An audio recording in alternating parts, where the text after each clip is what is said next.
Hello बच्चों, कैसे हैं आप सब। मेरा नाम है आशीष पांडे। आप पढ़ रहे हैं द टॉपिक मास्टर अपने प्यारे से यूट्यूब चैनल पे और आपके बैच का नाम है बेटा टारगेट 100 बैच। टारगेट 100 बैच में हम कंप्लीट साइंस का पैकेज फ्री में लेकर आए हैं, जहां पर आपको हम कंप्लीट साइंस बेटा पढ़ा रहे हैं। साथ ही साथ में पूरा का पूरा स्टडी मटेरियल भी आपको फ्री में दे रहे हैं, जैसे हैंड रिटन नोट्स हो गई, प्रीवियस ईयर के पेपर हो गए, प्रैक्टिस सेट हो गए और बहुत सारे पेपर्स बेटा। तो ये सब स्टडी मटेरियल आपको कहाँ पे मिलेगा बेटा? टेलीग्राम ग्रुप पर मिलेगा, जिसकी लिंक हमने डिस्क्रिप्शन में डाल दी है। या तो आप बायो में भी दे सकते हैं, यूट्यूब में जाएंगे आप बायो में देखेंगे हमारे, तो वहां पर भी आपको लिंक मिल जाएगी। बाय द वे, आपको लिंक ना मिले या आप हमारे टेलीग्राम चैनल को ज्वाइन ना कर पा रहे हो तो बेटा आपको कमेंट करना है, हम आपको सोल्यूशन जरूर देंगे। आज के बेटा इस लेक्चर में लाइट का लेक्चर नंबर 13 है, जिसमें हम कवर करने वाले हैं कॉनकेव मिरर फॉर्मूले को कैसे डेरिवेट करते हैं। बेटा आज हम डेरिवेशन देखने वाले हैं और आपको फार्मूला पता ही होगा बेटा, 1/f equal to 1/v plus 1/u। इस फॉर्मूले को बेटा कैसे डेरिवेट करना है आज हम वो सीखने वाले हैं, और ये बहुत ही इंपॉर्टेंट है बेटा। और अच्छी तरीके से आपको समझदारी के साथ इन चीज़ों को सीखना है, क्योंकि बच्चों को अक्सर इस टॉपिक में प्रॉब्लम होती है। जहां डेरिवेशन की बात आती है बच्चे घबरा जाते हैं, बट बेटा डरने वाली बात नहीं है। मैं बहुत ही बढ़िया तरीके से एक्सप्लेन करूंगा, दिक्कतें नहीं आएंगी, मजा आ जाएगी बेटा। ठीक है, चलो आ जाओ स्टार्ट करते हैं। सबसे पहले बेटा अगर आपको डेरिवेशन करना है ना, तो सबसे पहले आपको ना रे डायग्राम बनाना आना चाहिए। अब रे डायग्राम सर कैसे बनाएंगे बेटा? देखो, रे डायग्राम ना आपने कॉनकेव मिरर लिया है, तो रे डायग्राम बनाना है तो पहले एक ऑब्जेक्ट ले लीजिए। सपोज दैट, जैसे मैंने बेटा कह दिया कि ये ऑब्जेक्ट है, जरा ध्यान से देखना बेटा। मैंने क्या कह दिया कि ये बेटा ऑब्जेक्ट है, ये बेटा इसका क्या होगा? सेंटर ऑफ कर्वेचर होगा। ये बेटा क्या होगा? इसका फोकस हो जाएगा। और ये बेटा इसका क्या हो जाएगा? पी यानी पोल हो जाएगा। बेटा अगर मैंने ऑब्जेक्ट यहां पर लिया है तो जरा ध्यान से देखो, अगर बेटा मैंने ऑब्जेक्ट यहां पर लिया है तो ऑब्जेक्ट से अगर मुझे इमेज फॉर्म करनी है तो दो रेस को डालना पड़ेगा बेटा। मैं ऐसे करूंगा कि एक रेस तो पैरेलल जा रही है प्रिंसिपल एक्सिस के। रुक जाओ बेटा, अलग कर ले लेते हैं दूसरा। चलो, एक बेटा इमेज एक रे कहां पे जा रही है बेटा? पैरेलली चल रही है किसके? प्रिंसिपल एक्सिस के। और बेटा यहां से आपको पता है कि जो प्रिंसिपल एक्सिस के पैरेलल इंसिडेंट लाइट जाती है उसका रिफ्लेक्शन बेटा प्रिंसिपल फोकस से होता है, यानी बेटा इसका रिफ्लेक्शन यहां प्रिंसिपल फोकस से हो जाएगा। यानी ये प्रिंसिपल फोकस से क्या हो जाएगी बेटा? रिफ्लेक्ट हो जाएगी। देन बेटा दूसरी रेज आपको इस पोल में डालनी है। तो अगर आप ऐसा करेंगे तो बेटा यहां से ये रे आएगी इस पोल तक, और बेटा उतने ही एंगल बनाते हुए यहां से बेटा ऐसे रिफ्लेक्ट हो जाएगी। यहां से बेटा ये ऐसे रिफ्लेक्ट हो जाएगी। और बेटा जो आपका इमेज बन जाएगी ना, जो इमेज बनेगी बेटा वो यहां पर बनेगी। वो बेटा यहां पर इमेज बन जाएगी। ये यहां पर बेटा इमेज बन रही है एग्जैक्ट। जब आप इसको अच्छी तरीके से स्किल वगैरह का यूज करके बनाएंगे तो बेटा एकदम सेंटर में जो इमेज बनेगी, क्योंकि आपको पता है, मैंने पहले भी आपको बता दिया है कि जो behind the centre of curvature object होता है उसकी जो इमेज बनती है वो सेंटर ऑफ कर्वेचर और प्रिंसिपल फोकस के बीच में बनती है बेटा। तो इमेज फॉर्मेशन यहां पे हो गया है। अगर बेटा मैं नेमिंग करना चाहूं तो कुछ मैं ऐसे नेमिंग कर दूंगा, जरा ध्यान से देखना। इसको मैं कह दूंगा कि ये ए बी है जो कि ऑब्जेक्ट है बेटा। यहां पर मैं इसको क्या कहूंगा कि ये जो मैंने बनाया बेटा, इसमें एक रे आपको और डालनी पड़ेगी, एक प्रिंसिपल एक्सिस से तो हमने कर दिया। एक रे आप यहां से भी गुजार दीजिए। कहां से बेटा? सेंटर ऑफ कर्वेचर से। यूं करके सेंटर ऑफ कर्वेचर से ऐसे रे चली आएगी, ऐसे सेंटर ऑफ कर्वेचर से। अगर आप चाहें तो बेटा ऐसे बना सकते हैं, क्योंकि बेटा हमें क्या करना था ना कि हमें ट्रायंगल को बनाना था, और बिना इसके ट्रायंगल ये वाला बनता ही नहीं। दोनों ट्रायंगल हमें बनाने थे, इसीलिए हमने ऐसी रेज ली। आप अगर नहीं बनाना चाहते बेटा तो इस रे को ना बनाइए, कोई दिक्कत वाली बात नहीं है। अभी मैं डायग्राम एक बनाऊंगा, उसमें इस रे को गायब कर दूंगा। मेरा अभी बताने का पर्पज ये है कि इमेज फॉर्मेशन यहां पर होगा, चाहे आप ये से इससे करिए, चाहे इससे करिए, चाहे इससे करिए। बेटा यहां पर आपको ट्रायंगल बनाना था, क्योंकि बेटा एक ट्रायंगल यहां पे बन रहा है, दूसरा यहां पे बन रहा है, तीसरा बेटा ये वाला बनेगा, और चौथा बेटा यहां पर बन रहा है। टोटल 4 ट्रायंगल बनेंगे। अब मैं इसको डायग्राम को आपको दिखाना चाहूंगा। एक बार एग्जैक्ट डायग्राम आप देखिए, एक बार एग्जैक्ट डायग्राम बेटा देखिए। ये यहां पर बेटा डायग्राम है। यहां पर हमने वो जो पोल वाली रे थी ना उसको हमने हटा दिया, बाकी सारी चीजें सिमिलर है। देखो क्यों हटा दिया है, उसको कोई मीनिंग नहीं था, हमें केवल इतनी ही चीजें चाहिए थी बेटा। इमेज फॉर्मेशन तो वहां से भी हो रही थी, बट हमें क्योंकि ट्रायंगल वाला ही लेना है तो हमने सेंटर ऑफ कर्वेचर वाली रेज को माना। मतलब यहां से जो पैरेलल रेज जा रही थी वो तो प्रिंसिपल फोकस से क्या हुआ, रिफ्लेक्ट हो गई, और जो बेटा सेंटर ऑफ कर्वेचर से रेज जाती हैं वो सेंटर ऑफ कर्वेचर से ही क्या हो जाती हैं, रिफ्लेक्ट हो जाती हैं, यानी इनका पाथ बेटा सेम रहता है। हमने क्या कहा था कि ये बेटा क्या है, ये हमारा ऑब्जेक्ट है, ये ऑब्जेक्ट है जिसे हमने ए बी से लिखा था, और बेटा इमेज को हम लिखेंगे बी डैश और ए से हम लिख देंगे। और बेटा यहां पर हमने ट्रायंगल बनाने के लिए एक सीधी लाइन ऐसे डाल दी, और यहां पर हमने इसको m कह दिया, और इस पॉइंट को मैंने n कह दिया बेटा, और इस पॉइंट को बेटा मैंने क्या कह दिया, m कह दिया। ये मैंने डायग्राम बना दिया। बोलो कोई दिक्कत है क्या यहां तक डायग्राम में? अरे यहां तक किसी को कोई दिक्कत है क्या? यहां तक कोई दिक्कत है क्या? चलो ठीक है, सारी चीजें समझ में आ रही है ना? अरे डायग्राम समझ में आया कि नहीं? अब बेटा यहां पर ना हमें देखो क्या सॉल्व करना है और कैसे सॉल्व करना है बेटा, वो चीज समझना। बेटा हमें दो ट्रायंगल लेना है, पहला इसको और दूसरा इसको लेना है। वन टाइम में एक इक्वेशन आपको मिल जाएगी, यानी पहले और दूसरे से आपको इक्वेशन नंबर फर्स्ट मिलेगी बेटा। देन आपको तीसरा और चौथा ट्रायंगल यहां से लेना है, और यहां से आपको इक्वेशन नंबर बेटा सेकंड मिल जाएगी। और इन दोनों इक्वेशन को जब आप मिला देंगे तब बेटा आपका जो फॉर्मूला है वो डेरिवेट हो जाएगा। तो पहले बेटा इन दोनों ट्रायंगल को लेते हैं और इनको अलग से लिख देते हैं ताकि हमें दिक्कत ना हो। तो बेटा इन ट्रायंगल को हम कहाँ पे लिख देते हैं, यहाँ पर देखो। हमने क्या कहा कि ये हमारा एक ऑब्जेक्ट था, ऐसे हमारे ट्रायंगल बन रहे हैं, ये हमने बेटा बना दिया, और यहाँ से ये हमने इमेज बना दी। ये ट्रायंगल है कि नहीं बताओ? इसको थोड़ा सा यहां से हटा दूं तो बताओ। इन दोनों की मुझे बात करनी है, इन दोनों को मैंने यहां से बेटा उठाया है, और जरा ध्यान से देखो इनकी नेमिंग की बात करें अगर, तो इसको बेटा मैंने ए कहा, इसको बेटा मैंने बी कहा, ये आपका सेंटर ऑफ कर्वेचर है, यानी इसको बेटा मैंने सी कहा, इसको मैंने बी डैश बोला है, और बेटा इसको मैंने ए बोला है, इसको मैंने ए डैश बोला है। इन दो ट्रायंगल की मुझे बात करनी है, मैंने यहां से इन ट्रायंगल को उठाया है और यहां पे बेटा लिख दिया है, बाकी अभी तक मैंने कुछ नहीं किया है। जरा ध्यान से देखो, अगर मैं इन ट्रायंगल की बेटा बात करूं तो मैं यहां पर लिख सकता हूं, मैं यहां पर बेटा लिख सकता हूं कि ये वाला जो ट्रायंगल है, ये ट्रायंगल बन जाएगा, ये बेटा ट्रायंगल बन जाएगा BAC। बेटा ये ट्रायंगल बन जाएगा BAC। इसी तरह बेटा ये वाला जो ट्रायंगल बन के आ रहा है, ये आ रहा है B'A'C। बेटा ये दो ट्रायंगल आपको दिखेंगे। अरे बोलो ये दोनों ट्रायंगल दिख रहे हैं कि नहीं? ये दोनों ट्रायंगल देखो मैंने अलग अलग कर लिए, बहुत ही डिटेल में बेटा समझा रहा हूं, इससे सिंपल कोई नहीं समझा पाएगा बेटा। दोनों ट्रायंगल को देखो अलग करके पूरा समझा रहा हूं ताकि यहाँ पे कहीं आपको डाउट ना हो, ठीक है। अब बेटा मैं लिख सकता हूं कि जो मैंने ट्रायंगल लिया है, यहां से मैं लिखूंगा कि ट्रायंगल मैंने जो लिया है वो मैंने लिया है BAC, एंड बेटा मैंने लिया है ट्रायंगल B'A'C।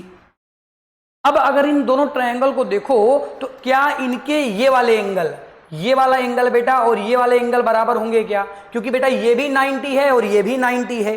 अरे देखो दोनों बराबर हैं क्या? ये दोनों 90 हैं क्या? अरे क्लियर दिख रहा है क्या? हाँ सब कुछ क्लियर दिख रहा है बेटा, सारी चीजें तो क्लियर आ रही हैं। तो देखो यहाँ 90 है, यहाँ पे 90 है, तो बेटा इन दोनों के ट्रायंगल बराबर कर दोगे, यानी बी वाला बेटा 90 है, बी को सेंटर में लिखना, क्योंकि जिस एंगल को तुम बराबर करते हो ना उसको सेंटर में लिखते हैं बेटा। यहां पर हमने लिख दिया कि जो एंगल है ए, बी को हमने बीच में लिख दिया सी, एंड एंगल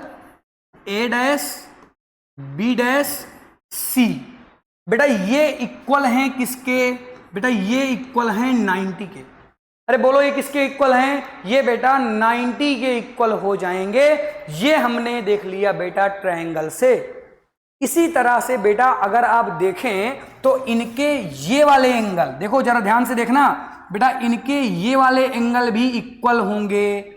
बताओ कैसे इक्वल होंगे, कौन से फॉर्मूले से इक्वल होंगे? बेटा एंगल अपोजिट वर्टिकली हैं, देखो जरा ध्यान से, वर्टिकली अपोजिट जो एंगल हैं वो बेटा सेम होंगे। तो इन एंगल को भी आप सेम कर दीजिए। जैसे एंगल हमने लिख दिया, इस बार सी सेम है तो सी को बेटा सेंटर में लिखना, तो यहां पर हो जाएगा ए सी बी, या बी सी ए भी लिख सकते हैं आप, and angle A dash C B dash, A dash C B dash. बेटा क्या इतनी बातें समझ में आ रही हैं क्या? अरे बोलो ये समझ में आया क्या? ये समझ में आया क्या कि ये भी एंगल क्या होंगे, ये भी इक्वल ही होंगे। इसी को बेटा मैं ऐसे भी लिख सकता हूं, angle B C A and, ये बेटा मैंने और लिखा है, and angle B dash C A dash. बताओ अब बेटा यहां पर ये दोनों जो है ना अगर सेम है तो मैं कह सकता हूं कि ये लगभग सिमिलर ट्रायंगल बना रहे होंगे आपस में, ये दोनों बेटा सिमिलर ट्रायंगल बन रहे होंगे। तो बेटा मैं लिख सकता हूं in case of similar triangle, बेटा मैं केवल यहां पर क्या लिखूंगा कि बेटा अगर ये सिमिलर ट्रायंगल हैं, बेटा सिमिलर ट्रायंगल के रूल अगर आप ले लें, रूल तो बेटा इसके रूल कहते हैं कि इनके बेस आपस में इक्वल होंगे, और सॉरी अगर मैं कहता हूं बेस की तो हाँ इनके बेस भी इक्वल होंगे और इनकी हाइट भी क्या होगी, इक्वल होगी। तो बेटा अगर ध्यान से आप देखें तो इसी चीज को मैं क्या लिख सकता हूं, मैं लिख सकता हूं बेटा देखो इनकी हाइट क्या है, इधर इनकी हाइट हो जाएगी ए बी और इसकी हाइट हो जाएगी बेटा ए डैश बी डैश, यानी मैं यहां पर लिख सकता हूं कि A B upon A dash B dash, A B upon A dash B dash. ये बेटा मैंने हाइट की बात कर ली, और इसी तरह अगर मैं बेस की बात करूंगा तो बेटा इसका बेस हो जाएगा बी सी और इसका बेस बेटा हो जाएगा B dash C, B dash सी, यानी ये इक्वल हो जाएगा बी सी और B dash C, B dash सी। इनके हमने बेस और हाइट को क्या कर दिया, दोनों को इक्वल कर दिया, और यहीं से बेटा ये मेरी इक्वेशन नंबर पहली निकल के आ गई। ये बेटा जो मैंने निकाला ये इक्वेशन नंबर पहली है जो मुझे मिल चुकी है, यानी इस इक्वेशन को मैं यहां पर किनारे पर लिख लेता हूं क्योंकि मुझे इसको हटाना पड़ेगा बेटा। तो यहां पर मैं इसको लिखता हूं, यहां पर लिख दिया बेटा A B upon A dash B dash equal to B C upon B dash C. ये इक्वेशन नंबर फर्स्ट है। अरे बोलो ये कौन है, ये इक्वेशन नंबर फर्स्ट है जो हमने निकाली अभी, ठीक है। इसको हमने किनारे पर लिख दिया। अब बेटा मैंने क्या कर दिया, मैंने इस पहले ट्रायंगल को बेटा क्या किया है, सॉल्व किया है, जिसमें मैंने पहले और दूसरे की बात की थी। अब मैं तीसरे और चौथे को बेटा क्या करूंगा, सॉल्व करूंगा। आ जाओ बेटा तीसरे और चौथे को सॉल्व करते हैं, इसको हटाना पड़ेगा, तीसरे और चौथे को सॉल्व करते हैं। अब बेटा तीसरे और चौथे को सॉल्व करना है तो उसको बनाने की जरूरत नहीं है, यहीं पर बेटा बना हुआ है। जैसे मैंने इसके साथ किया था ना वैसे ही मैं इसके साथ करने वाला हूं। देखो तीसरा नंबर वाला कौन सा है, जरा लिख ही लो। चलो अब बनाया था तो क्यों ना इसको भी बना लिया जाए। ये देखो ऐसे किया था हमने, ऐसे किया था, और ये ऐसे किया था, ये बेटा ठीक है। इसको बेटा हमने क्या कहा, इसको बेटा हमने कहा कि बेटा ये एम है। बताओ ये कौन है, ये एम है बेटा, ये कहाँ है, ये एन है, और यहां से बेटा एक कर्व होगा, ऐसे करके ऐसे कर्व है। ओके ठीक है बेटा। इसको हमने एफ कहा था क्या, अरे एफ कहा नहीं था भाई, ये देखो ना एफ है इधर, उसी को तो छाप रहा हूं मैं। इधर मैंने क्या कहा कि ये बी डैश है और ये ए डैश है, इस ट्रायंगल को मैंने अलग कर लिया है। अगर ध्यान से देखेंगे बेटा तो ये जो ट्रायंगल बन रहा है ये कौन सा वाला बन रहा है बेटा, ये जो ट्रायंगल बन रहा है ये बन रहा है ट्रायंगल एम एन एफ, और बेटा ये कौन सा ट्रायंगल बन रहा है, ये ट्रायंगल बन रहा है triangle B dash A dash F, triangle B dash A dash F. बेटा इन दोनों ट्रायंगल से हम लिखेंगे तो पहले हम दोनों ट्रायंगल को मेंशन कर देते हैं। इसमें एम एन एफ एंड बेटा B dash A dash F, इनको ले लिया, इनको ले लिया कि नहीं ले लिया, अरे देख लो भाई इनको लिख लिया। अब इनको लिखने के बाद हम क्या करेंगे, एंगल इक्वल करेंगे, यानी बेटा इसका जो ये वाला एंगल बन रहा होगा ये 90 बन रहा होगा और इसका ये वाला एंगल 90 बन रहा होगा। तो इनको बीच में लिखना है, ये पहले से ही बीच में लिखे थे लगभग। तो आ जाओ अब इसको लिख लेते हैं, सेंटर में लिख लेते हैं बेटा इसको। अरे आ जाओ, ये आजा। ठीक है, ओके, चलो आ जाओ। देखो अब जरा ध्यान से देखना, इसमें एंगल बराबर कर देंगे हम, एंगल बराबर, इसमें एंगल बराबर कर देंगे एम एन एफ ओ बराबर हो जाएगा एंड बेटा यहां पर बी को बीच में ले आना, बी डैश एफ इक्वल हो जाएंगे बेटा किसके, 90 के। अरे किसके इक्वल हो जाएंगे, यहां पर बेटा ये 90 के इक्वल हो गए। तो अब बेटा अगर ये 90 के इक्वल हैं तो इनके ये वाले एंगल भी, यानी अपोजिट एंगल जो बन रहे हैं इनके, ये वाले एंगल भी आपस में क्या होंगे, इक्वल होंगे। यानी एफ को इस बार बीच में ले लेना, यानी एफ को बीच में लेना ना, क्योंकि ये वाले एंगल देखो बराबर करने हैं। तो एफ को क्या करोगे, एफ को बीच में लोगे बेटा, तो यहां पर हो जाएगा एम एफ एन एंड बेटा ए dash F B dash, A dash F B dash बेटा इनके एंगल भी आपस में क्या हो जाएंगे, इक्वल हो जाएंगे। यहां पर इक्वल बना दे, इनके एंगल भी आपस में क्या होंगे, इक्वल हो जाएंगे। तो बेटा आप यहां पर रूल लगा दीजिएगा सिमिलर ट्रायंगल का, सिमिलर ट्रायंगल का तो रूल लग जाएगा, क्योंकि सिमिलर ट्रायंगल ही हैं। अगर इनके ये वाले एंगल भी बराबर हैं, ये वाले एंगल भी बराबर हैं, तो इनकी क्या करना पड़ेगा, बेस और हाइट को इक्वल करना पड़ेगा। जरा ध्यान से देखो, इसका बेस बेटा कितना है, इसका बेस है, इसका बेटा बेस है m और n। तो बेटा यहां पर लिखेंगे m और n अपॉन किसके हो जाएगा बेटा, b डैश a डैश के, यानी a डैश b डैश भी लिख सकते हैं इसको, a डैश बी डैश के इक्वल बेटा हो जाएगा इसके बेस के। तो बेस बेटा इसका किसका कितना है, इसका एफ एन है और इसका बी डैश एफ है, इसका एफ एन है और इसका बेटा क्या है, इसका हो जाएगा बी डैश एफ। ये चीज बेटा निकल के आई।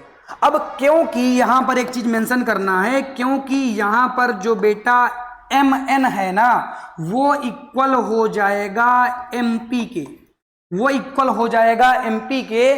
क्यों बेटा, क्योंकि मैं इसको मानूंगा कि, सॉरी यहां पर एफ एन वाली बात कर रहा हूं मैं ना, यहां पर एफ एन की बात, ठीक है रुको, यहां पर बेटा एफ एन जो है वो इक्वल हो जाएगा एफ पी के।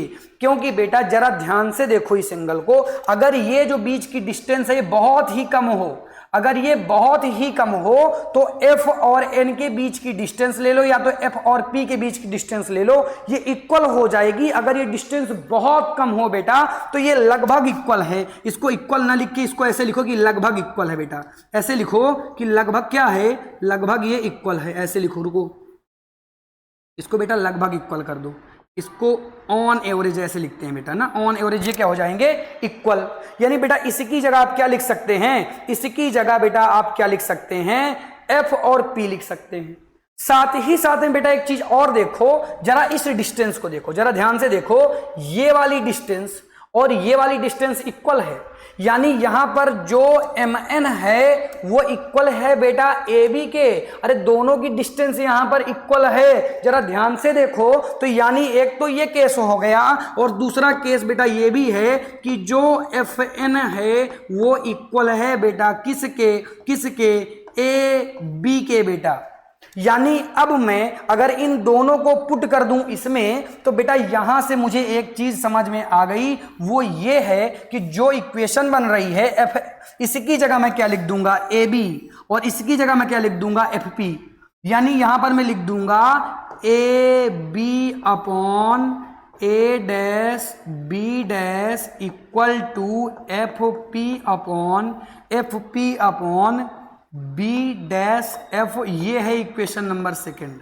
अरे जरा ध्यान से देख लो कि मैंने क्या किया है, मैंने इस एफ एन की जगह ए बी लिख दिया, और सॉरी इस एम एन की जगह ए बी लिख दिया और एफ और एन की जगह एफ पी लिख दिया। बताओ इतनी बातें समझ में आ गई? अरे देख लो इतनी बातें समझ में आ रही हैं क्या, ये सारी चीजें समझ में आ रही हैं क्या, ये बात और ये बात समझ में आई। ये पहला इक्वेशन था, ये सेकेंड इक्वेशन था। अब ये मैं हटा रहा हूं बेटा, इसको मैंने कैसे किया आपको समझ में आ गया होगा। इसको मैं हटाऊंगा तभी तो आगे सॉल्व कर पाऊंगा, तभी तो बेटा आगे सॉल्व होगा। ठीक है, इसको मैं हटाता हूं, रुको। यहां पे बेटा मैंने इसको क्या कर दिया, हटा दिया। ये देखो अब मेरे पास इक्वेशन फर्स्ट है और इक्वेशन फर्स्ट ये है, इक्वेशन सेकंड ये है। अगर तुम देखोगे बेटा तो ये तो बराबर है, ये पोर्शन और ये पोर्शन तो बराबर है। हमें कंपेयर करनी है इनके लेफ्ट हैंड साइड वाली पोर्शन की या तो राइट हैंड साइड वाले पोर्शन की, जो भी कह सको, ठीक है। अगर इसको लेफ्ट मान रहे हो तो इसको राइट मान लो, तो राइट हैंड साइड वाली की हमें क्या कर देना है, कंपेयर कर लेनी है। तो बेटा पहले उसका लिख लो, इधर हमने लिख दिया बेटा B C upon B dash C, B dash C equal to किसके हो जाएगा, इक्वल टू हो जाएगा किसके, F P upon B dash F. अरे कुछ समझ में आ रहा है कि नहीं, कि ऊपर से उड़ रहा है सब बेटा? क्या है ना कि इन चीजों को समझना है तो आपको रफ कॉपी में मेहनत करनी पड़ेगी, नहीं तो समझ में नहीं आती बेटा। 8 से 10 बार करोगे ना तभी जाकर समझ में आएगी। अगर आपको लगता है एक बार में आ जाएगी तो बहुत बड़ी गलतफहमी में है, एक बार में नहीं बेटा किसी को समझ में आता, ठीक है। चलो आ जाओ। अब बेटा ये चीज आपको आ गई क्या? अब देखो, अब हमें डिस्टेंस मेजर करनी है, डिस्टेंस, और जितनी डिस्टेंस हमें बतानी है वो इस P से बतानी है, वो इस P से बतानी है। अब बेटा इधर सब हटा दें अगर हम, तो इस P से ज्यादा डिस्टेंस सारी बता देते हैं। देखो जरा ध्यान से देखना, ये हमारे पास था, यहां पर हमने इसको B डैश कहा था, इसको हमने A डैश कहा था। जितनी भी डिस्टेंस बतानी है P से बतानी है, क्योंकि ये BC उसी तो कुछ होता नहीं है, समझ रहे हो मेरी बात को। तो अगर इस BC की बात करते हैं तो इसके आगे हमें P लगाना है। जैसे अगर मैंने क्या लिख दिया, अगर बेटा मैंने BC लिख दिया तो इसको मुझे लिखना है PB और PC, इस तरह से लिखना है बेटा मुझे। PB और मतलब P आगे लगा देना, सीधी सी बात ये है। बट हमें पहले बड़ी डिस्टेंस लिखनी है फिर छोटी डिस्टेंस लिखनी है। बताओ PB ज्यादा बड़ी डिस्टेंस है कि PC ज्यादा बड़ी डिस्टेंस है? अब देख लेते हैं यहां पर कि कौन बाद में आएगा बेटा। देखो P से C तक की डिस्टेंस तो यहां तक की है, जबकि P से B तक की डिस्टेंस यहां तक की है, यानी PB वाली डिस्टेंस बड़ी है। यानी PB वाली डिस्टेंस पहले लिखो, यहां पर PB पहले लिखो, माइनस कर दो बेटा PC से, यानी बड़ी डिस्टेंस से छोटी डिस्टेंस को माइनस कर देना है। सीधी सी बात है बेटा, सीधी सी बात है। इसी तरह से बेटा नेक्स्ट क्या है, जरा देखो नेक्स्ट क्या है। अरे नेक्स्ट में क्या लिखा हुआ है, B dash C, B dash C लिखा है, यानी इसको B डैश कर देना है और PC कर देना है। अब देख लेते हैं कौन आगे कौन पीछे। बेटा पहले कौन आया, पहले आया B डैश, बाद में कौन आया C, यानी बाद वाले को पहले लिखो, यानी PC minus PB dash equal to, P को आगे कर दो, F को पीछे कर दो, PF ऐसे लिख दो। और यहां पर बेटा लिखना है तो बताओ F पहले आ रहा है, F पहले आ रहा है, बाद वाले को पहले लिखो, यानी यहां पर क्या लिख दोगे, PB dash minus PF, minus PF। ये सारी चीजें हमने लिख दी, कोई दिक्कत वाली हमें बात नहीं लगी। यहां तक हमने सब कुछ P से लिखा, हमने देखा कि जो बड़ी डिस्टेंस है उसको हमने पहले लिखा और उससे घटा दिया बेटा छोटी डिस्टेंस को। अब बेटा देख लेते हैं कि कौन क्या बता रहा था। जरा देखो PB क्या है, जरा देखो PB क्या है। P से B तक बेटा, यानी ये ऑब्जेक्ट तक की डिस्टेंस है। और बेटा साइन कन्वर्जन का रूल जब मैं आपको पढ़ा रहा था जाके देख लेना, अगर नहीं देखा बेटा तो कैसे पता चलेगा। बताओ PB क्या है, PB बेटा यहां पर U है। PB क्या है बेटा, यहां पर U है क्योंकि ऑब्जेक्ट तक की डिस्टेंस है, माइनस PC। PC का क्या है बेटा, P से C तक की डिस्टेंस। अरे P से C तक की डिस्टेंस क्या है, P से C तक की डिस्टेंस PC क्या है, जरा बताओ। अरे बता दो PC क्या है, कुछ समझ में आ रहा है क्या? सर PC तो सर पूरा का पूरा R दिख रहा है, PC इक्वल टू R होता है। अरे PC इक्वल टू यहां पर R होगा कि नहीं होगा? हाँ सर, जरा ध्यान से देखना, PC वाली कहानी समझना। PC बेटा सेंटर ऑफ कर्वेचर तक की डिस्टेंस है, और सेंटर ऑफ कर्वेचर तक की डिस्टेंस इक्वल होती है किसके, R यानी रेडियस के। यानी PC इक्वल टू क्या लिख सकता हूं, R। और बेटा R बराबर क्या होता है बेटा, R बराबर होता है 2F। R बराबर क्या होता है 2F, यानी PC की जगह मैं 2F लिख दूं, कोई दिक्कत नहीं है। तो यहां पर बेटा PC की जगह 2F लिख दूंगा, फिर से PC की जगह बेटा 2F लिख दूंगा, माइनस PB डैश क्या है। अरे P से B डैश तक, B डैश बेटा इमेज तक की डिस्टेंस है, यानी बेटा इसको V से लिखूंगा। इमेज को बेटा, इमेज तक की डिस्टेंस को किससे लिखता हूं, V से। सब लिख देना बेटा, जो मैं बोल रहा हूं उनको मेंशन कर देना सब अपने अपने नोट्स में। ओके ठीक है, चलो आ जाओ। अब बेटा बताओ PF क्या है। अरे P से F तक, P से F तक बेटा फोकल लेंथ है, तो इसको मैं लिखूंगा स्मॉल f से। और बेटा यहां पर बेटा फिर से ये क्या हो गया, इमेज की डिस्टेंस हो गया, माइनस P और F क्या है, P से F फिर क्या है, फोकल लेंथ है। ये चीज बेटा हमने लिख दी, ये चीज हमने लिख दी। अब जरा ध्यान से देखना, अब जरा ध्यान से देखना। अब मुझे क्या करना है ना, अब मुझे यहां पर खेला करना है थोड़ा सा। वो खेला क्या है कि इसका क्रॉस मल्टीप्लिकेशन करना है, इसका मल्टीप्लिकेशन इसके साथ कर दो, इसका मल्टीप्लिकेशन इसके साथ कर दो। तो जरा ध्यान से देखो, पहले बेटा f का कर देते हैं इसके साथ, तो बेटा ये क्या हो जाएगा, ये हो जाएगा 2f square minus F V equal to बेटा, इक्वल टू, पहले इस v का इन दोनों के साथ करो, फिर इस f का इन दोनों के साथ करो। बेटा इस v का इसके साथ, तो ये आ गया क्या बेटा vu, फिर बेटा इसका किया इसके साथ, तो आ गया -2fv, यानी v वाला तो हो गया, अब f के साथ करते हैं। बेटा ये आ गया -fv, fu होगा बेटा, fu, और बेटा इस f का इसके साथ किया, तो यहां पर ये माइनस माइनस प्लस हो जाएंगे, प्लस 2f स्क्वायर, प्लस क्या हो गया बेटा 2f स्क्वायर। अब जरा ध्यान से देखो कौन कौन कट रहा है, काट देते हैं बेटा। 2f स्क्वायर को उड़ा दिया, माइनस प्लस का कोई खेल नहीं था, दोनों प्लस थे, उड़ा दिया दोनों को, कोई दिक्कत वाली बात नहीं है। इनको उड़ा दिया तो कोई दिक्कत वाली बात है क्या, कोई दिक्कत वाली बात नहीं है। अब बेटा क्या करते हैं ना, अब जरा ध्यान से देखो, अब जरा ध्यान से देखो, तो तुम्हें एक बात और समझ में आएगी कि अगर बेटा इसको इसके साथ बेटा मैं क्या कर दूं, घटा दूं। अरे कैसे घटा दूंगे, अरे कुछ नियम होते होंगे। तो बेटा अगर मैं क्या करूं, इसको इस तरफ ले आऊं, तो ये प्लस में हो जाएगा कि नहीं, यानी मैं लिख सकता हूं बेटा plus 2fv minus fv equal to vu minus fu। बेटा इसको इसके साथ घटा देंगे, जरा ध्यान से देखना, ये fu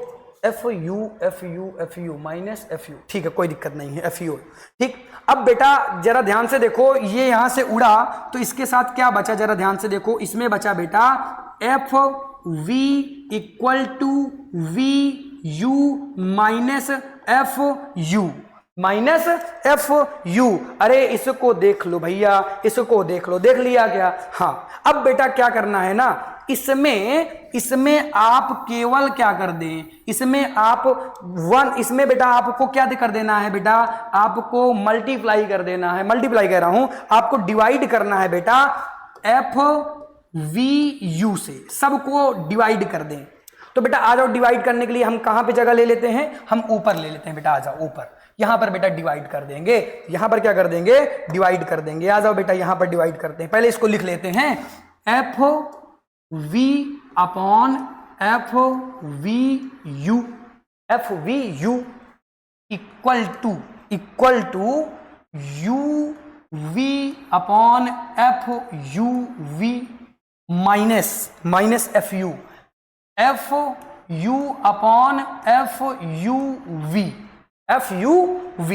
अब बेटा उड़ा दो, अब बेटा उड़ा दो, जो जिसके साथ ना हो। देखो इसको उड़ा दिया इसके साथ, तो हो गया ये 1 अपॉन u इक्वल टू, बेटा इसको उड़ा दिया इसके साथ, तो 1 अपॉन f माइनस, बेटा इसको उड़ा दिया क्या, इसको उड़ा दिया इसके साथ, माइनस 1 अपॉन v, और इसी को बेटा मैं लिख सकता हूं 1 upon f equal to 1 upon f, इधर आएगा तो ये माइनस में हो जाएगा, और बेटा ये आ गया इधर माइनस में, और बेटा ये इधर चला जाएगा तो ये भी माइनस में हो जाएगा, 1 upon v minus 1 upon u। और बेटा यही फार्मूला होता है किसके लिए, कॉनकेव मिरर के लिए। इसी में हम माइनस का अगर डिवाइड कर दें तो यहां पर हो जाएगा 1 upon f equal to 1 upon v plus 1 upon u। ये बेटा मिरर फार्मूला हो गया। बेटा जरा ध्यान देना, ये मिरर फार्मूला है और ये कॉनकेव मिरर फार्मूला है।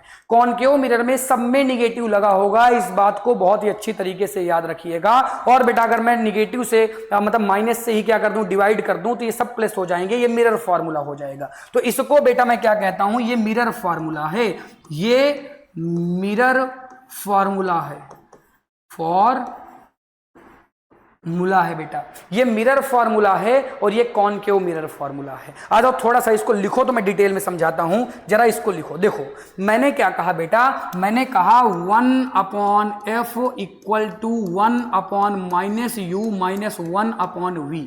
बेटा ये है कॉनकेव मिरर फॉर्मूला, और बेटा 1/f equal to 1/u plus 1/v, ये है बेटा मिरर फॉर्मूला। मिरर फॉर्मूला में कॉनकेव और कॉन्वेक्स का अगर फॉर्मूला बनाना है बेटा, तो आपको एक चीज याद रखनी है कि फॉर कॉनकेव, अगर मैं किसकी बात करता हूं, कॉनकेव की बात करता हूं बेटा, तो कॉनकेव में बेटा साइन कन्वर्जन के अकॉर्डिंग, साइन कन्वर्जन के अकॉर्डिंग जो v है वो भी माइनस में होगा, जो u है वो भी माइनस में होगा, और जो f है वो भी माइनस में होगा। लेकिन बेटा for convex, for convex, convex बेटा, फॉर कॉन्वेक्स के लिए बेटा ओनली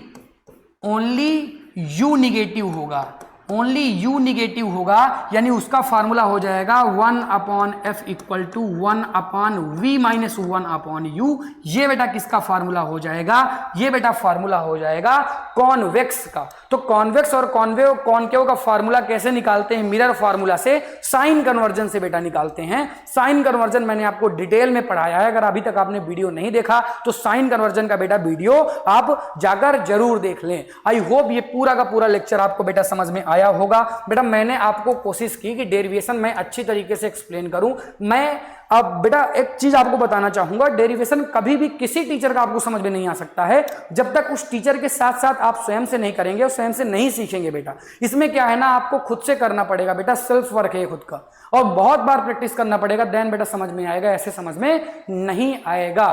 तो आई होप ये लेक्चर आपको समझ में आया होगा, और साइन कन्वर्जन बेटा जरूर पढ़ लें, क्योंकि जब न्यूमेरिकल्स में कराऊंगा बेटा, अब अगला लेक्चर न्यूमेरिकल का आएगा, तो न्यूमेरिकल्स आप नहीं कर पाएंगे जब तक आपको साइन कन्वर्जन और ये मिरर फार्मूला बेटा नहीं आता है। ठीक है, तो आई होप आपको चीजें समझ में आई होंगी बेटा। मिलता हूं आपसे नेक्स्ट लेक्चर पर। Thank you so much for watching, tata bye bye बेटा, बाय।